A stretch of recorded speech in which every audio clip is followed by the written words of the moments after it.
Olá pessoal, então vamos continuar aí.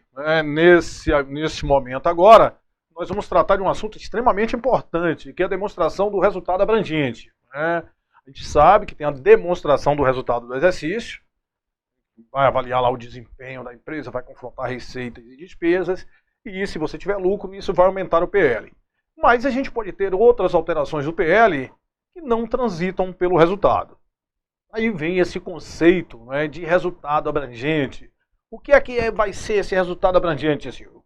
São as mutações patrimoniais, que vai acontecer lá no patrimônio da empresa, no patrimônio líquido da empresa, e que não são decorrentes de transações, de eventos com os sócios ou acionistas na qualidade de proprietário, certo?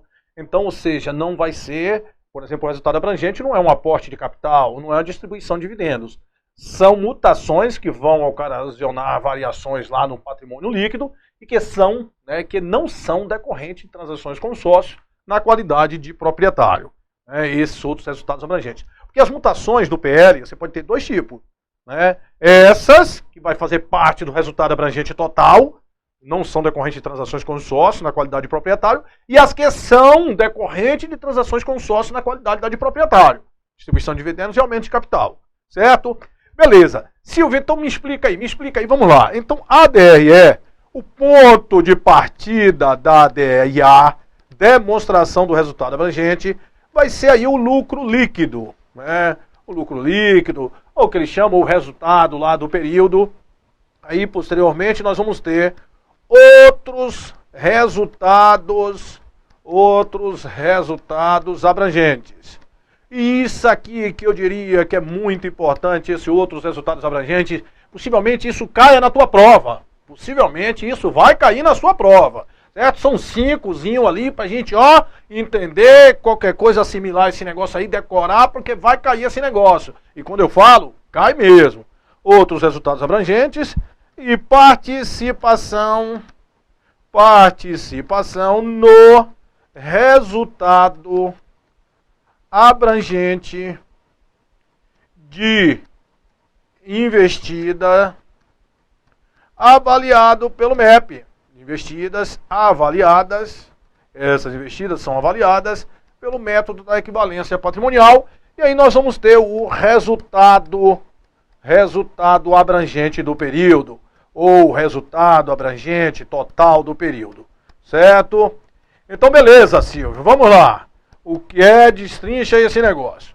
Esses outros resultados abrangentes são aumentos e reduções que nós podemos ter lá no PL, Inclusive, quando fala em outros resultados abrangentes, inclusive de ajuste por reclassificação, e que não são, transações lá com sócio na qualidade de proprietário. Então me diz aí, Silvio, o que é que vai interessar para mim nesse outros resultados abrangentes? Nós vamos ter aqui a variação da reserva de reavaliação. Variação da reserva de reavaliação. A reserva de reavaliação, Silvio, não é proibido, mas vamos supor que vai ter uma realização da reserva de reavaliação. Vai. Essa realização da reserva de reavaliação, o que é que vai acontecer? Você vai diminuir o PL lá em determinado momento e vai transitar lá para outra conta. Vai causar uma variação no PL, essa variação da reserva de reavaliação. Os ganhos ou perdas atuariais. Ganhos ou perdas atuariais são aqueles ganhos ou perdas que a empresa vai ter com aqueles planos de benefício, plano de previdência. E tem dois planos de previdência, com benefício definido, que aí não vai gerar ganhos nem perdas atuariais para a empresa, ou então aqueles com benefício definido. E o plano, quando ele é de benefício definido, o risco é da empresa, certo? Porque se ela não tiver recurso suficiente, ela vai cobrir ali, vai ter uma perda atuarial em relação àquele benefício. Então esses ganhos e perdas atuariais com esses benefícios empregado, de benefícios definido aí, e também nós podemos ter ganhos e perdas decorrentes de conversão de demonstrações contábeis em moeda estrangeira, ou seja, que isso aqui vai estar naquela conta ajuste acumulado de conversão, ganhos ou perda de instrumentos financeiros destinados à negociação, que aqui vai estar naquela conta ajuste de avaliação patrimonial, e ganhos ou perdas com instrumento de hedge aí de fluxo de caixa. certo? Rede de fluxo de caixa. Rede é uma cobertura de fluxo de caixa. Você só vai precisar saber isso aqui, né? As definições disso aí mesmo, né? Quero se aprofundar nesse negócio não, que não vai valer a pena, certo? Então, o lucro líquido, esses outros resultados abrangentes vai ser decorrente disso aí, somente disso aí. Variação da reserva de avaliação, ganhos ou perdas atuariais, ganhos ou perdas com ajuste acumulado de conversão, ganhos ou perdas com ajuste de avaliação patrimonial e ganhos ou perdas com instrumentos financeiros de rede e de fluxo de caixa. Beleza. Olha só, o que vinha a ser, por exemplo, né, inclusive de reclassificação. Esse ajuste acumulado, ajuste de avaliação patrimonial. Ajuste de avaliação patrimonial, pessoal, se você tem um ajuste de avaliação patrimonial lá, um instrumento financeiro disponível para venda, está lá com 10 mil de ajuste de avaliação patrimonial. Aquilo pode ir para o resultado, né? Se ele tirou esse valor e foi para o resultado, aí a gente vai ter uma redução aqui, nesse ajuste de avaliação, porque aquele valor vai estar aonde? No lucro, certo? Então não são todos esses outros resultados abrangentes que vão estar sujeitos a ajuste de classificação. Os resultados abrangentes que estão sujeitos a ajuste de classificação são esses aqui, ó. São esses aqui. O ajuste acumulado de conversão, ajuste de avaliação patrimonial e esse RED aí de fluxo de caixa. Esses estão sujeitos à reclassificação, ou seja, vai realizar, vai para o resultado. Porque os outros aqui, quando eles forem realizados, eles não vão para o resultado. Eles vão para uma conta lá de reserva de retenção de lucros. Certo? Então esses aqui estão sujeitos aí a ajuste de reclassificação, certo? Inclusive, quando lá DRA, você vai, né, divulgar lá na DRA, vai ter aqui outros resultados abrangentes. Aí vai ter de duas partes. Os que estão sujeitos à reclassificação, certo? E os que não estão sujeitos, ele vem separado. Sujeito à reclassificação e os que não estão sujeitos a reclassificação, certo? Não estão sujeitos à reclassificação. Beleza. A mesma coisa, né? Participação no resultado abrangente de investido avaliado pelo MEP. Vamos ter que está sujeito à reclassificação também, certo? E os que não estão sujeitos à reclassificação. Não reclassificação. Ah, certo, Silvio. Então quer dizer que vem separado, vem. Ou seja, primeiro vamos lá, ajuste acumulado, ajuste de avaliação e rede de fluxo de caixa. Esses estão sujeitos à reclassificação para o resultado. Por quê? Porque quando eles realizarem, eles vão para o resultado. Os outros não estão sujeitos à reclassificação para o resultado. Certo? Beleza. Silvio, já entendi, né? Pelo menos já gravei aqui o que são esses outros resultados abrangentes. Agora, separado, numa rubrica separada, você tem lá a participação no resultado abrangente de investidas avaliadas pelo método da equivalência patrimonial. É isso mesmo, Silvio? Exatamente. Olha só, vamos supor que você tem uma investidora que tem uma participação de 60% numa controlada A. Essa controlada A tem um PL lá qualquer e tem aqui, ó, um ajuste de avaliação patrimonial. Ajuste de avaliação patrimonial de 50 mil. Esse ajuste de avaliação patrimonial para A vai estar aonde? Em outros resultados abrangentes. Certo? Isso para A vai ser em outros resultados abrangentes. B, que é a empresa controladora, ela vai ter uma participação de 60% nesse ajuste de avaliação patrimonial. Ou seja, ele vai ter um ajuste de avaliação patrimonial recíproco.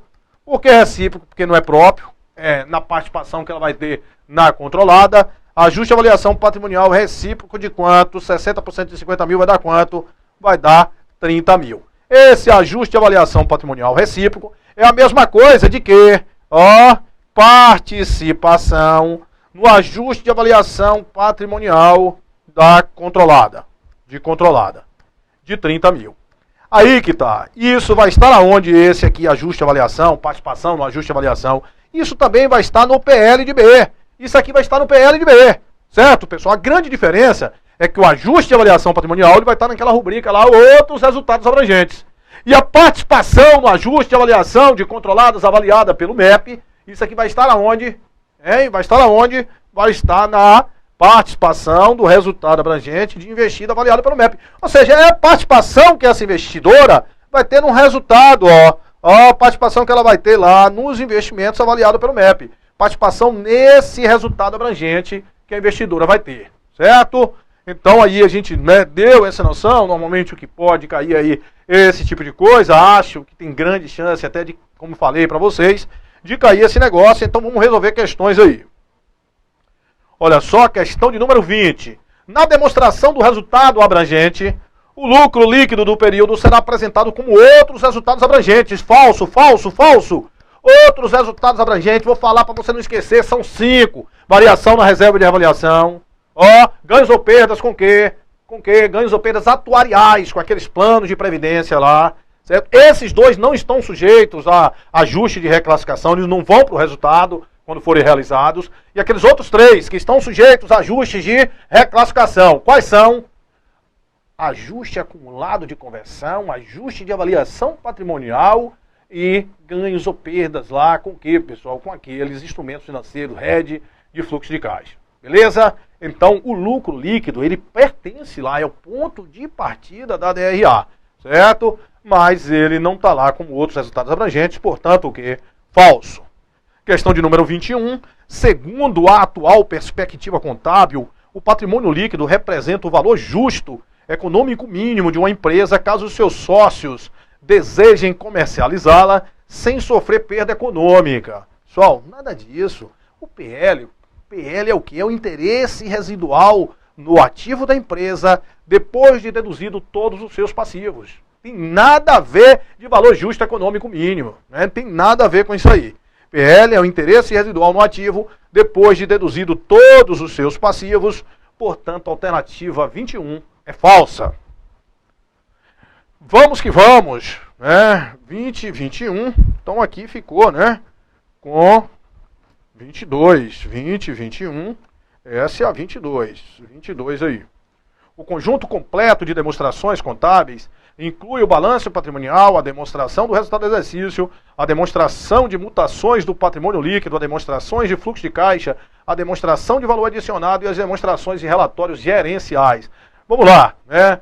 Isso, quando ele fala conjunto completo das demonstrações, isso é trazido por quem? Isso é trazido pelo CPC 26, e que é um conjunto completo das demonstrações. Balanço patrimonial, DRE, DMPL, ó, não é a DLPA, é a DMPL, DFC, DVA para as sociedades de capital aberto, DRA, essa que nós falamos agora, demonstração do resultado abrangentes, e as notas explicativas, certo? Então se liga aí, ó, todos esses faz parte do conjunto completo das demonstrações. É interessante, se vier alguma pergunta com a lei 6.404, se não perguntou conjunto completo, esse termo é usado pelo pronunciamento, certo? Então pronto. Aí, lei 6.404, quais são os demonstrativos obrigatórios? Balanço patrimonial, DRE, DLPA, DFC, DVA para a sociedade de capital aberto, e será complementada por notas explicativas. Então, notas explicativas aqui são complementos às demonstrações. Notas explicativas nos pronunciamentos, faz parte do conjunto completo das demonstrações. Faz parte aí do conjunto completo das demonstrações. Beleza, né? Então compõe esse conjunto aí completo. Então, pessoal, nós temos aí uma coisa interessante, é que esses relatórios da administração não compõem, isso é da administração. Relatório da administração não compõe o conjunto completo. Aí ele vem cá, ó, e relatórios de análise gerencial, isso é relatório da administração. Isso não faz parte. Olha só, se lembra aí, as demonstrações é para quem? Para os usuários externos, né? Necessidades diversas, finalidades distintas. Então não é para análise gerencial. Então esses relatórios da administração não compõem o conjunto completo das demonstrações. Portanto, aí falsa a questão de número 22. 22 falso. Vamos lá, próximo. 23. O resultado abrangente expressa mutação no patrimônio líquido. Verdadeiro. Mutações no patrimônio líquido que não são decorrentes das transações com os sócios na qualidade de quê? De proprietário. Portanto, item 23 é um item verdadeiro. 24. Resultado abrangente é o conjunto de mudanças verificadas no patrimônio durante um determinado período, exceto as resultantes de investimento dos sócios e distribuições aos sócios. Perfeito, não é isso, pessoal? Exceto aquelas decorrentes de transações com sócios na qualidade de quê? De proprietário. Então são essas aí mesmo, né? Investimento dos sócios e distribuição aos sócios. Perfeito, exceto essas aí. Essas não estão incluídas aí no resultado abrangente. Conforme eu lhe falei, as mutações do PL são de dois tipos. Os resultados abrangentes, né, que são todas as outras transações não decorrentes dessas transações com sócio e as decorrentes de transações com sócios. Além dos resultados operacionais presentes na demonstração do resultado do exercício, a demonstração do resultado abrangente inclui os resultados não realizados que tenham transitado no patrimônio da entidade. Além dos resultados operacionais, esses resultados operacionais que está me dizendo já está lá onde na demonstração do resultado do exercício, perfeito. Ele está me dizendo que inclui outros resultados não realizados que tenham transitado pelo PL. Ajuste e avaliação patrimonial, isso é um resultado que não foi realizado. Ajuste acumulado de conversão é um resultado que não foi realizado, certo? Que está lá, aumentou o PL ou diminuiu o PL, mas não transitou pelo resultado. Perfeito, então, é isso aí. Verdadeiro.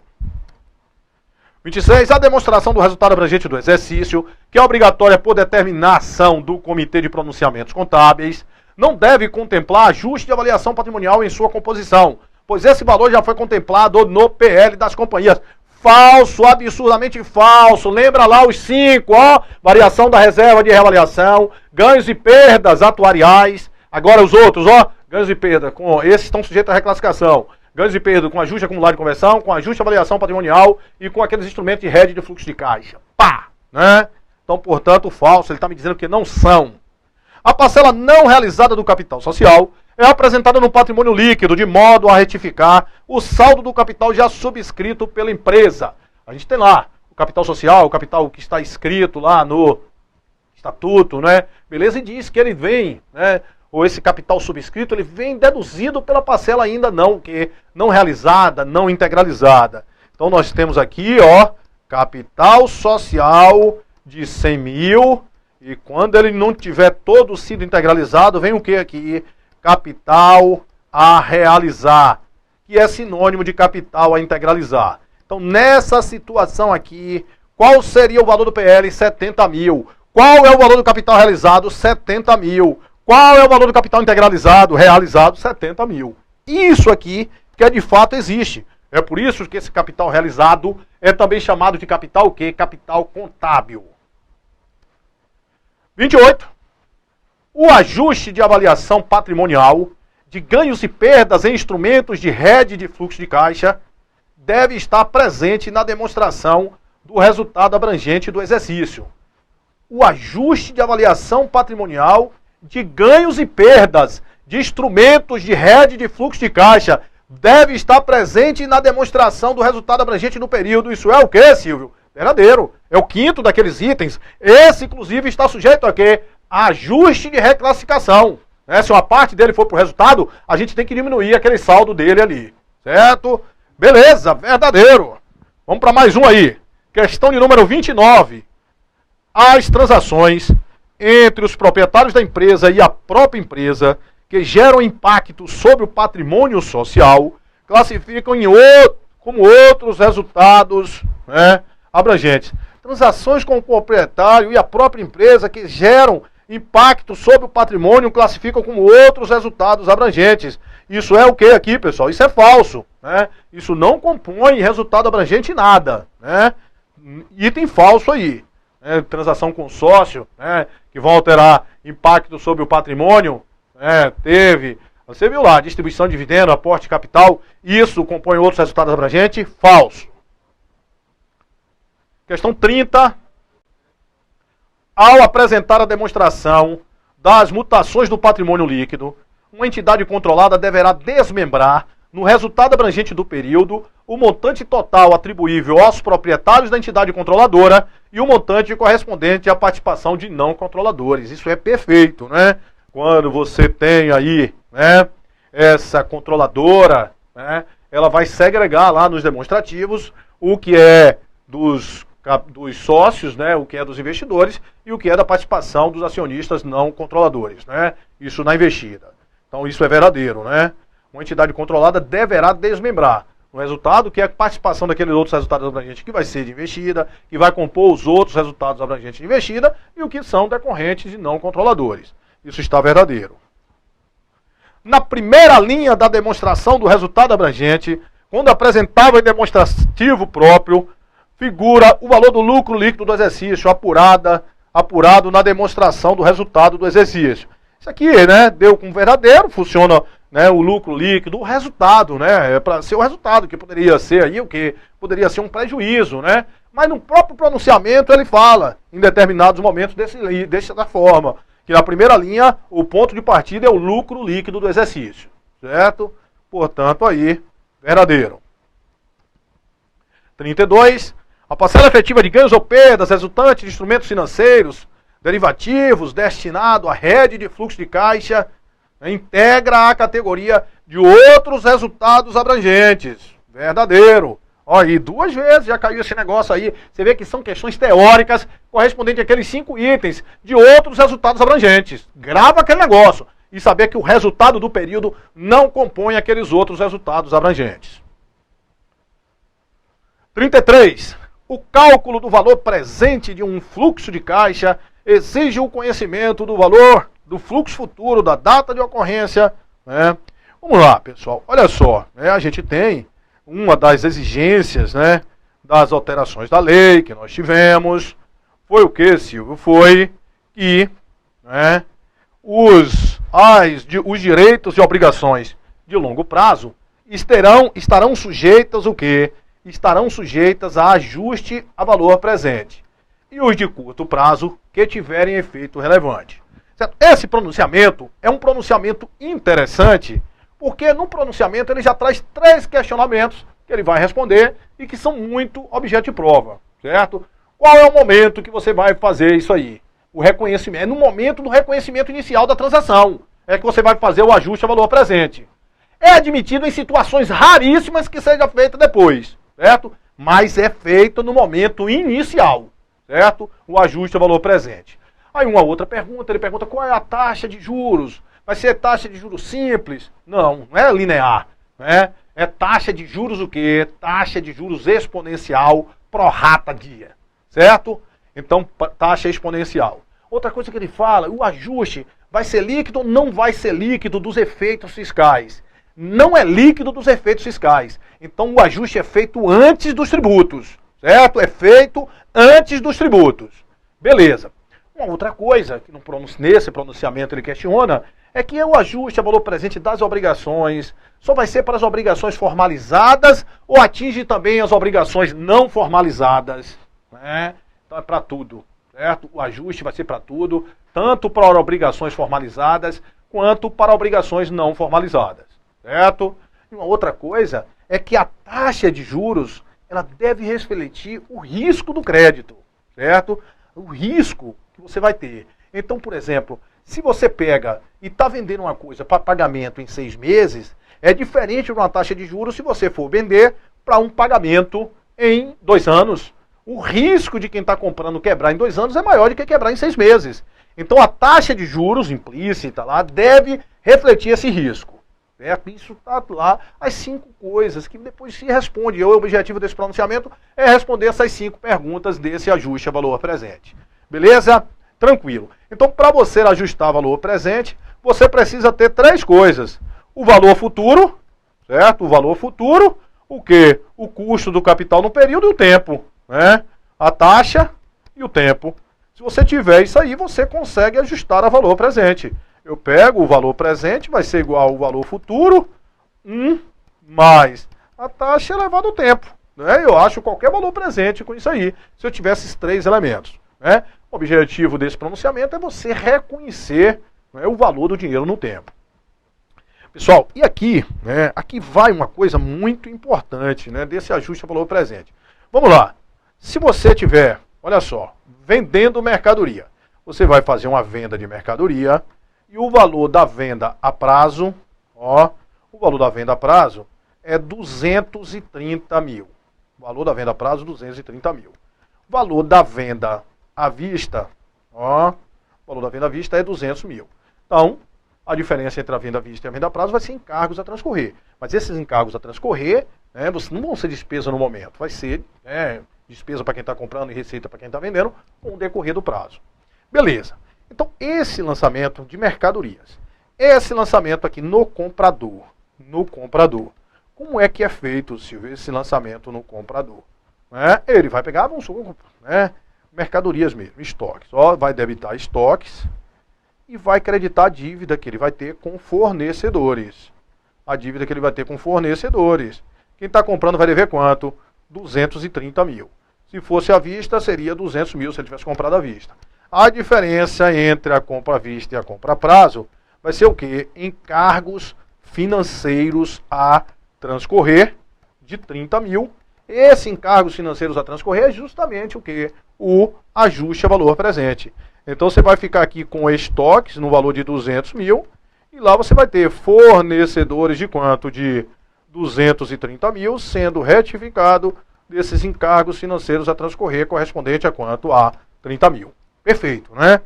Tranquilo. Agora, e no vendedor, Silvio? E no vendedor? No vendedor a gente vai ver aqui, ó, olha só, 2 lançamentos, né? É o seguinte, tem um lançamento que saiu uma resolução do Conselho de Contabilidade, colocando que esse ajuste ao valor presente, isso é importante pra caramba você saber aí, para essa prova do SESP, que esse ajuste ao valor presente, ele vai ser uma dedução das vendas brutas para você achar as vendas líquidas. Só que a Lei 6.404 não traz isso ainda. Breve vai trazer, mas não traz ainda. E nós vimos lá as deduções, devolução, desconto condicional, abatimento e tributo incidente sobre vendas. Aí você vai ter lá, olha só, né, vendas, né, 230. Então, qual é? 2 opções aqui para você fazer esse lançamento. Uma opção seria você pegar aqui, ó, debitar clientes, quanto que vai receber? 230 mil, creditar receita bruta de vendas, 230 mil.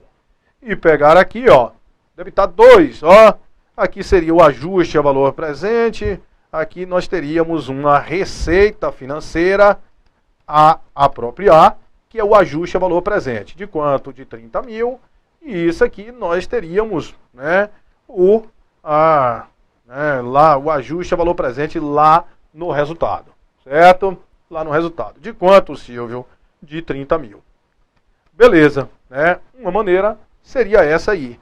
Que você iria, esse ajuste a valor presente, isso aqui é uma conta patrimonial, isso aqui seria uma conta de resultado, né, que iria retificar a receita bruta de vendas. Então, nesse caso aqui, você teria a receita bruta de vendas de 230 mil, menos, ó, ali conta de resultado, ajuste a valor presente no valor de 30 mil, portanto, uma receita líquida de vendas de 200 mil.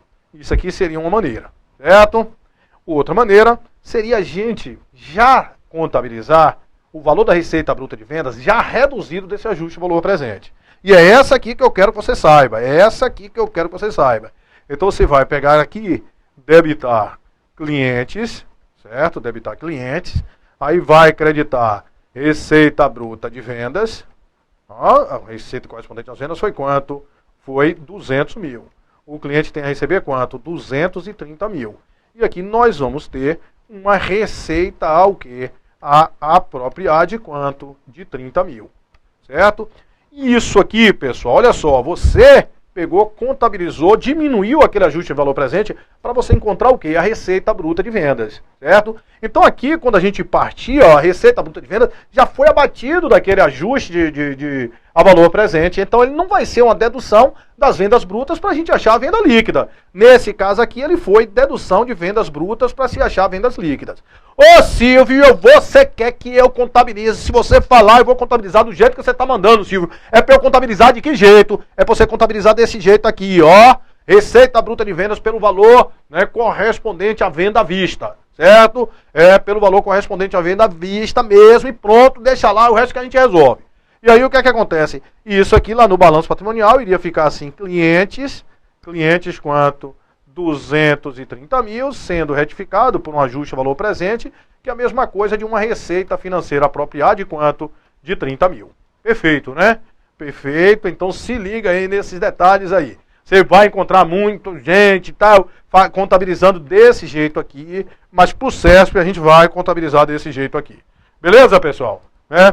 Tranquilo aí, a gente vai, né, já resolver umas questões aí de ajuste a valor presente, mas a gente já resolve esse negócio aí no próximo bloco. Até já!